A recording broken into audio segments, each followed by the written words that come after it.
bit. This is from Dawg Pound Daily. I found this one really interesting as well. 3 moves Andrew Berry surely regrets. Number 3, Richard LeCount was taken with safety Talanoa Hufanga on the board. LeCount is already gone. Hufanga just made his first Pro Bowl after starting 17 games for Sanford.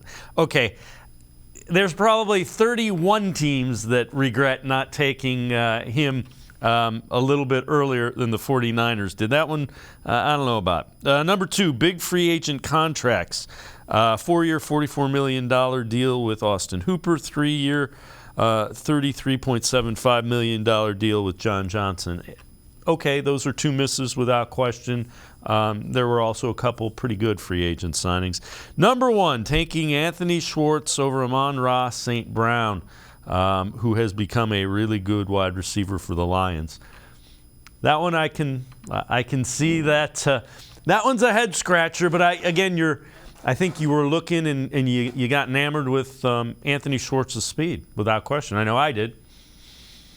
Yeah, I mean, everybody did. I mean, he was the fastest player in college football, the year he came out, the year before he went into the draft. So no question, that speed was tantalizing. But I still remember sitting there on draft night, when, they were looking at a receiver. I thought Amon-Ra St. Brown, I really liked him coming out of USC. I thought he would have been a great pick.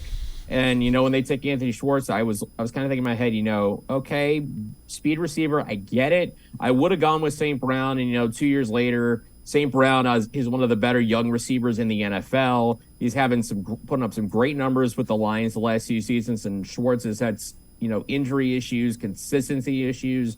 That to me is kind of like the biggest miss for me. I can't really look at passing on Talanoa Hufanga for Richard LeCount because that's a 5th-round pick. I mean, you said it, all 31 teams passed on him. We're talking probably 3, 4, 5, maybe even some cases 6 times passing on Talanoa Hufanga. So, I mean, that's any GM would be looking at that. Every GM is probably looking at those 5th and 6th round picks as throws at the dartboard.